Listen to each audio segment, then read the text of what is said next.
Assalamualaikum warahmatullahi wabarakatuh. Di sini saya dan teman-teman saya akan menjelaskan tentang sejarah kebudayaan Islam, kemajuan peradaban Islam pada masa Khulafaur Rasyidin. Saya Sabil Kurnia Hidayat dari kelompok 7. Yang pertama, proses terpilihnya Abu Bakar. Dalam sebagian riwayat disebutkan secara jelas wasiat Rasulullah Shallallahu Alaihi Wasallam sebelum wafat kepada Abu Bakar agar menjadi khalifah. Diriwayatkan dari Aisyah, ketika Rasulullah Shallallahu Alaihi Wasallam sakit menjelang wafat, beliau berkata padaku, "Panggilkan ayahmu Abu Bakar, aku ingin menulis surat wasiat. Aku khawatir akan ada orang yang menginginkan kekuasaan dan berkata, aku lebih pantas memimpin, padahal Allah dan kaum muslimin menolak atau pemimpin selain Abu Bakar." Hadis riwayat Muslim. Yang kedua ialah proses terpilihnya Umar bin Khattab. Ibnu al-Asir dalam Al-Bidayah wa Al-Nihayah menceritakan bahwa proses pengangkatan pemimpin khalifah atau istikhlaf Umar bin Khattab radhiyallahu anhu berbeda dengan proses pengangkatan Abu Bakar radhiyallahu anhu. Abu Bakar radhiyallahu anhu terpilih secara demokratis melalui proses perdebatan yang cukup panjang hingga akhirnya ia terpilih sebagai khalifah yang sah. Sedangkan Umar bin Khattab radhiyallahu anhu diangkat melalui penunjukan semacam surat wasiat yang dititahkan oleh Abu Bakar radhiyallahu anhu melalui juru tulis Utsman bin Affan. Ini cukup mendefinisikan makna kata istikhlaf yang artinya meminta untuk menjadi khalifah, pemimpin. Sebelum meninggal, Khalifah Abu Bakar bertanya kepada para sahabatnya tentang penunjukan Umar bin Khattab sebagai penggantinya. Beliau menanyakan hal itu kepada Abdurrahman bin Auf, Utsman bin Affan, Asyik bin Hudayr al-Ansari, Sa'id bin Zaid, serta sahabat-sahabatnya dari kaum Muhajirin dan Ansar. Pada umumnya, mereka setuju dengan Abu Bakar dan kemudian disetujui oleh kaum muslim secara serempak. Ketika Abu Bakar sakit, beliau memanggil Utsman bin Affan untuk menulis wasiat yang berisi tentang penunjukan Umar bin Khattab sebagai penggantinya. Tujuannya agar ketika sepeninggal beliau tidak ada kemungkinan perselisihan di kalangan umat Islam untuk masalah khalifah. Yang ketiga, proses terpilihnya Utsman bin Affan. Al-Suyuti menceritakan dalam Tarikh Al-Khulafa bahwa pengangkatan Utsman bin Affan terdiri dari 6 orang sahabat Nabi. Mereka adalah Ali bin Abi Thalib, Utsman bin Affan, Talha, Sa'id, dan Zubair. Mereka telah ditunjuk oleh Umar bin Khattab sebagai tim penentuan khalifah setelah dirinya wafat. Al-Suyuti dalam Tarikh Al-Khulafa menerangkan bahwa masyarakat kala itu telah berkumpul di rumah Abdurrahman bin Auf dan dukungan kepadanya untuk menjadi suksesi Umar bin Khattab radhiyallahu anhu. Akan tetapi, mengikuti aturan yang berlaku, Abdurrahman bin Auf mendatangi keempat orang sahabat yang lain untuk memilih siapa yang cocok. Ketika para sahabat Nabi Muhammad lain sebagai Abu Wail bertanya kepada Abdurrahman bin Auf, bagaimana kamu bisa membaiat atau memilih Utsman bin Affan, padahal ada sahabat Nabi yang mulia seperti Ali bin Abi Thalib di sana. Pertanyaan tersebut dijawab oleh Abdurrahman, sebagaimana diterangkan dalam Musnad Ahmad. Diriwayatkan bahwa Abdurrahman bin Auf mendatangi Ali bin Abi Thalib menanyakan tentang siapa yang layak menjadi khalifah. Ali bin Abi Thalib menjawab Utsman. Begitu ketika ditanya kepada para sahabat-sahabat yang lain. Ketika Abdurrahman bertanya kepada Utsman bin Affan dengan pertanyaan serupa, ia menjawab Ali bin Abi Thalib. Pertanyaan tersebut diajukan kepada para ahli syura secara personal. Mayoritas mereka menjawab bahwa Utsman bin Affan yang cocok menjadi pengganti dari Umar bin Khattab. Demikianlah Ahlul Halli wal Aqdi menjalankan fungsinya sebagai tim penunjukan pemimpin saat itu. Yang keempat adalah proses terpilihnya Ali bin Abi Thalib. Pengukuhan Ali menjadi khalifah tidak semulus pengukuhan 3 orang khalifah sebelumnya. Ali dibaiat di tengah-tengah suasana berkabung atas meninggalnya Utsman. Penentangan dan kekacauan serta kebingungan umat Islam Madinah. Sebab kaum pemberontak yang membunuh Utsman mendaulat Ali supaya bersedia dibaiat menjadi khalifah.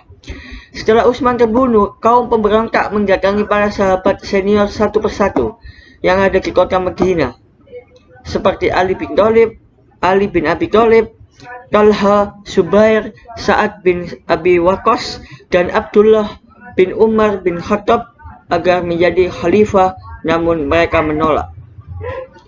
Akan tetapi baik kaum pemberontak maupun kaum Ansar dan Muhajirin lebih menginginkan Ali menjadi khalifah. Ia didatangi beberapa kali oleh kelompok-kelompok tersebut agar bersedia dibaiat menjadi khalifah. Namun Ali menolak sebab ia menghendaki agar urusan itu diselesaikan melalui musyawarah dan mendapat persetujuan dari sahabat-sahabat senior terkemuka. Akan tetapi setelah masa rakyat mengemukakan bahwa umat muslim perlu segera mempunyai pemimpin agar tidak terjadi kekacauan yang lebih besar, akhirnya Ali bersedia dibaiat menjadi khalifah.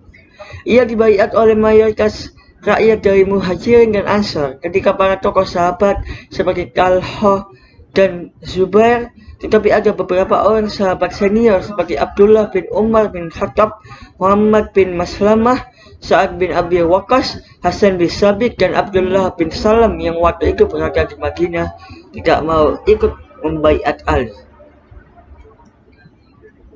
Sekian, berikutnya dilanjutkan oleh teman-teman saya. Assalamualaikum warahmatullahi wabarakatuh. Prestasi Abu Bakar. 1.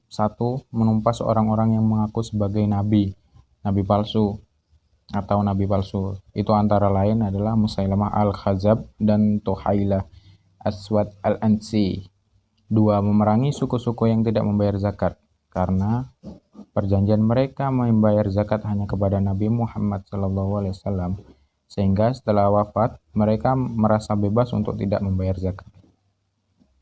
3. Memberantas pemberontakan dari orang-orang yang murtad dan menolak hukum Islam.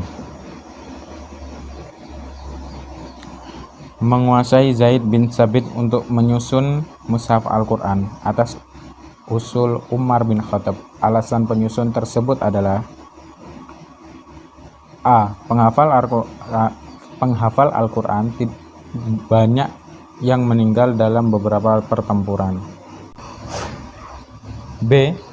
Tulisan yang ada di pelepah-pelepah kurma, batu-batu maupun tulang-tulang banyak yang berserakan hingga dikhawatirkan rusak dan hilang. 5. Memperluas wilayah penyebaran agama Islam ke: A. Hirah dijadikan pertahanan dan ibu kota di luar Arab. B. Anbar dan Persia. C. Daumatul Jandal. D. Firat Kazima atau Mazar. E. Yarmuk Syam pernah dikuasai tentara Romawi. F. Syria, Utsman bin Zaid bin Haris, Raja Harakis di Yarmuk. Prestasi Umar bin Khattab. Di masa Khalifah Umar bin Khattab berlangsung sekitar 10 tahun. Prestasi di bidang pengembangan dakwah dan kekuasaan wilayah meliputi kota-kota penting, misalnya 1. Di Syria mampu menguasai kota-kota. Yarmuk pada tahun 13 Hijriah, di Damaskus pada tahun 14 Hijriah, di Ajnadain pada tahun 16 Hijriah ketika bertempur melawan pasukan Romawi di bawah pimpinan Amr bin Ash. 2. Di Palestina mampu menguasai kota Baitul Maqdis pada tahun 18 Hijriah sehingga hampir seluruh wilayah Syria dan Palestina menjadi bagian wilayah kaum muslimin. 3. Di Irak dan Persia. Irak dan Persia berhasil dikuasai ketika Khalifah Umar bin Khattab mengutus Sa'ad bin Abi Waqqas yang berusaha keras mengalahkan pasukan lawan dalam jumlah besar, yaitu sebanyak 30.000 orang yang berada di bawah pimpinan seorang jenderal yang bernama Rustom. Pertempuran sengit yang bernama Perang Nahawut itu yang berakhir pada tahun 21 Hijriah dengan kemenangan di pihak kaum muslimin. 4. Di Mesir. Sebelum Mesir di bawah kekuasaan Romawi Timur, masyarakat dipungut pajak yang sangat memberatkan oleh penguasa, sehingga masyarakat mengharapkan kehadiran kaum muslimin untuk menyelamatkan mereka. Akhirnya mereka bahagia setelah pasukan Romawi dipukul mundur oleh pasukan kaum muslimin. Selanjutnya pertempuran antara dua kekuatan itu berkecamuk di Yarmuk, daerah Syam. Kaum muslimin dibagi menjadi 4 bagian, yaitu 1. Abu Ubaidah bin Jarrah dan pasukannya bertugas menguasai Him. 2. Yazid bin Abu Sufyan dan pasukannya bertugas menguasai Damaskus. 3. Amir bin Ash bertugas menguasai Palestina. 4. Syurah bin bin Hasanah dan pasukannya bertugas menguasai Yordan. Dari keempat bagian dengan masing-masing pimpinan itu akhirnya bersatu di Yarmuk dan ditambah kekuatan Khalid bin Walid. Prestasi Utsman bin Affan. 1. Merenovasi dan mempercantik Masjid Nabawi di Madinah yang telah dibangun oleh Khalifah Umar bin Khattab. 2. Membuat mushaf standar untuk menghindari perselisihan pembelajaran Al-Quran, kemudian menggandakannya menjadi 5 mushaf. Salinan mushaf yang asli tersebut terkenal dengan nama Mushaf Utsmani atau Mushaf Al-Imam, sedangkan 4 lainnya dikirim ke Mekah, Syria, Basrah, dan Kufah. Apabila ada salinan yang tidak sesuai dengan Mushaf Al-Imam, maka dianggap tidak sah. Adapun panitia penggandaan diketuai oleh Zaid bin Sabit, sedang para anggotanya terdiri dari A. Abdullah bin Zubair, B. Sa'id bin Ash, C. Abdurrahman bin Haris bin Hisam.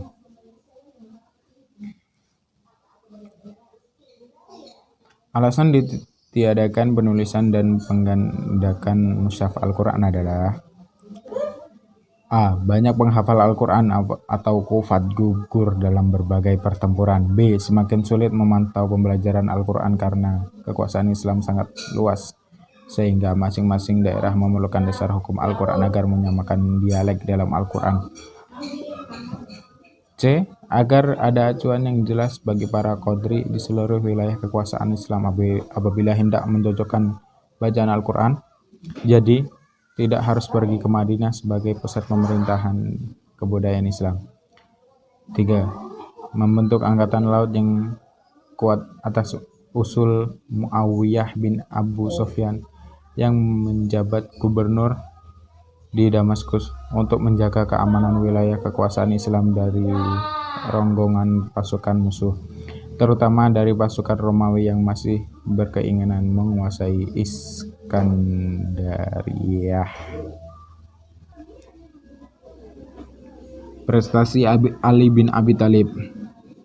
1. Di bidang pemerintahan, menerapkan sistem pemerintahan efektif dan efisien dengan mengadakan perombakan para gubernur dan pejabat yang tidak bisa bekerja dengan baik, yaitu tidak menunjukkan prestasi, tidak adil, dan berakhlak culas. Mereka ini kebetulan masih famili Khalifah Utsman bin Affan. Adapun pengganti mereka yang diangkat oleh Khalifah Ali bin Abi Thalib antara lain: 1. Sabil bin Hanif sebagai gubernur Syria, Utsman bin Hanif sebagai gubernur Basrah, Qais bin Sa'ad sebagai gubernur Mesir, Umar bin Syihab sebagai gubernur Kufah. B. Mengembalikan tanah milik negara. dan harta Baitul Mal yang diambil dengan cara tidak benar oleh pejabat dan famili Utsman bin Affan. Meski banyak dikecam oleh para pejabat lama, tetapi Khalifah Ali bin Abi Thalib tetap melaksanakan kebijakannya demi kepentingan negara dan masyarakat lemah. 2.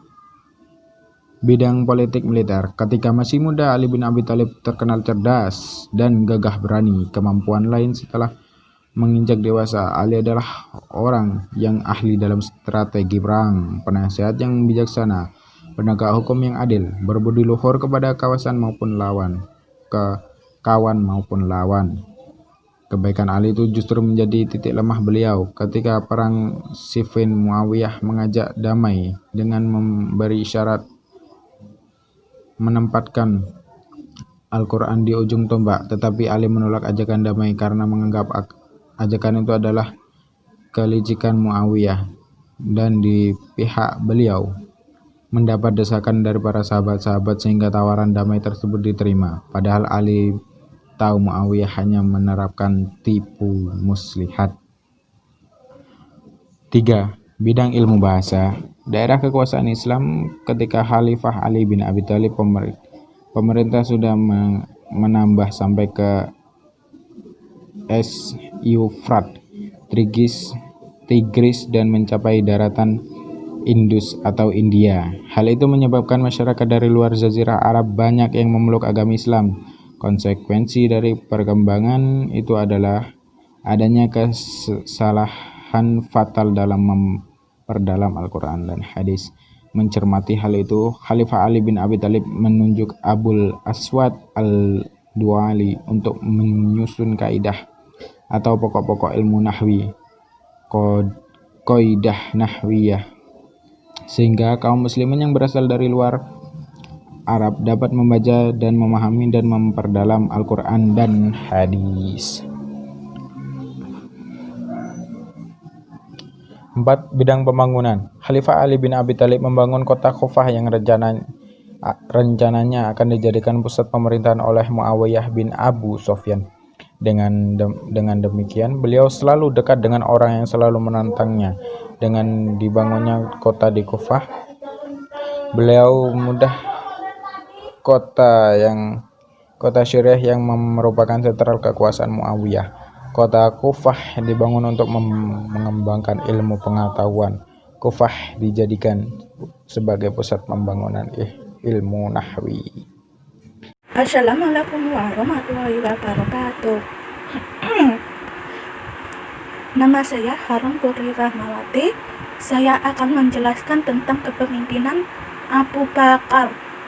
Semasa kepemimpinan yang singkat, beliau memprioritaskan penyelesaian problem dalam beberapa kelompok berusaha melepaskan diri dari jumlah Islam. Mereka menganggap Nabi Muhammad meninggal, maka berakhir pula kekuasaan Islam terhadap mereka. Selain beberapa orang mengaku sebagai Nabi pengganti Rasul, juga ada yang menolak membayar zakat terhadap ketiga pembelot tersebut. Abu Bakar memutuskan untuk memerangi mereka. Pusat kekuasaan bersifat sentral. Segala keputusan ada di tangan Khalifah Abu Bakar. Walaupun begitu, beliau selalu mengadakan musyawarah dengan para sahabat sebelum memutuskan sesuatu, seperti keputusan untuk memerangi orang yang tidak membayar zakat. Terjadi musyawarah dengan Umar bin Khattab, dan alasan Abu Bakar bahwa tidak ada yang memisahkan antara sholat dan zakat. Di sisi lain, beliau menerima alasan para sahabat pada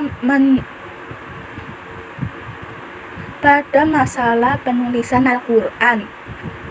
Beliau beralasan bahwa Nabi Muhammad tidak pernah mencontohnya, tapi setelah mengajar para sahabat bahwa penulisan itu untuk kemaslahatan umat, beliau menerimanya. Selanjutnya, kepemimpinan Umar bin Khattab.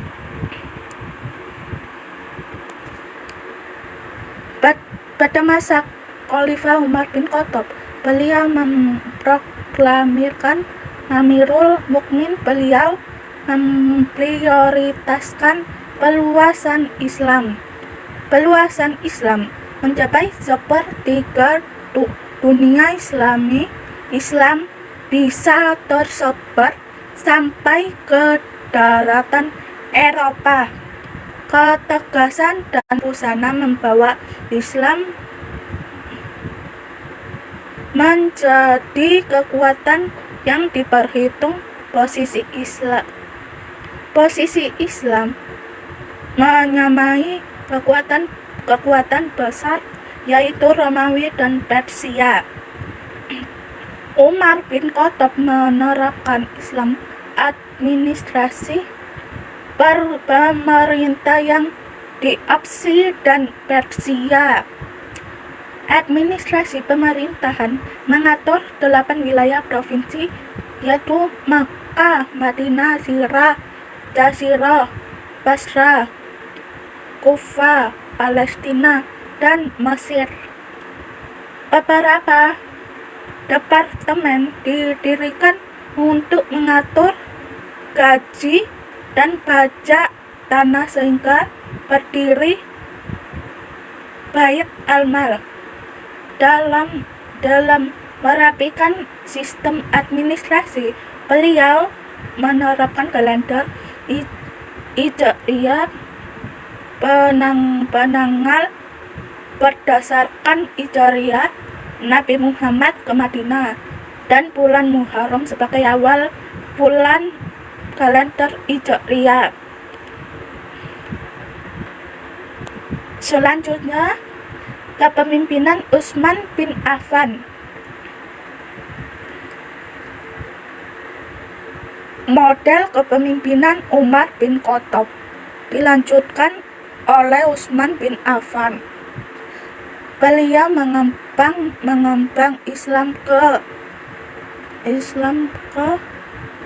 beberapa daerah yang belum tercapai pada masa Umar bin Khattab.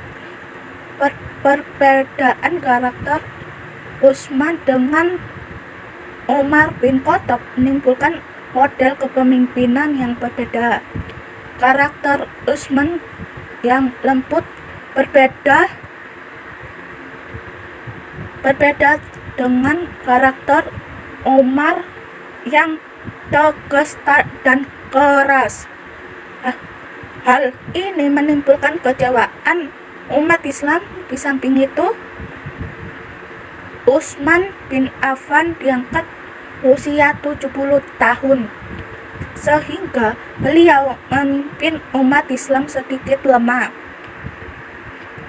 Kebijakan yang paling disorot adalah kebijakan pada pengangkatan kerabat keluarga menduduki jabatan penting seperti gubernur di daerah kekuasaan Islam berasal dari kerabat dekat.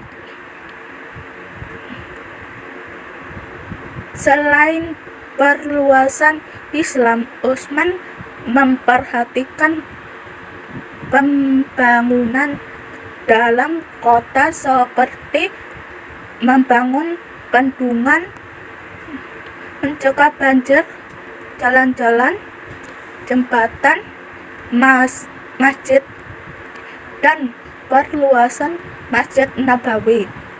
Beliau memperluas daya tampung Masjid Nabawi yang dibangun pada zaman Nabi Muhammad. Pada masa suksesi kepemimpinan Utsman bin Affan tidak meninggalkan pesan. Beliau meninggal terbunuh dalam peristiwa ketika beliau sedang membaca Al-Quran. Hal itu yang memperburuk situasi politik setelah meninggalnya Khalifah Utsman bin Affan usia 83 tahun.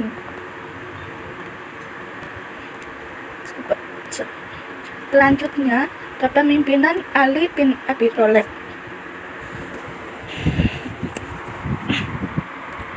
Ali bin Abi Thalib melanjutkan kepemimpinan Utsman bin Affan dalam kondisi tidak stabil. Pengangkatan Ali bin Abi Thalib disetujui mayoritas umat Islam, tapi sebagai roh Muawiyah menolak kepemimpinan Ali bin Abi Thalib. Beliau menghadap situasi yang berbeda dengan zaman Abu Bakar dan Umar, di mana umat Islam pada masa Abu Bakar dan Umar masih bersatu. Mereka memiliki banyak tugas yang harus dituntaskan, seperti perluasan wilayah Islam. Selain itu kehidupan sosialnya masih sangat sederhana dan belum banyak terpengaruh oleh kekayaan dan kedudukan. Sedangkan zaman Ali bin Abi Thalib, wilayah umat Islam sudah luas dan besar, serta perjuangan sudah terpengaruh oleh motivasi duniawi. Ali menghadapi kelompok penentang sangat kuat ketika memperlakukan kebijakannya pada pemecatan penjabat.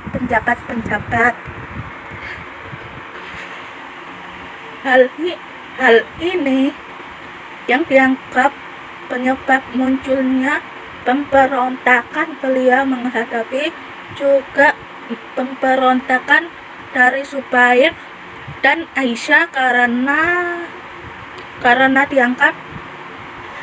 dianggap tidak menghukum pelaku pembunuh Utsman bin Affan. Penentang keduanya mengakibatkan perang Jamal atau perang unta karena Aisyah menunggang unta dalam peperangan. Pertentangan Ali dengan Muawiyah mengakibatkan perang Siffin. Perang tersebut diakhiri dengan tahkim di Daumatul Jandal pada tahun 34. Akibat peristiwa itu muncul tiga golongan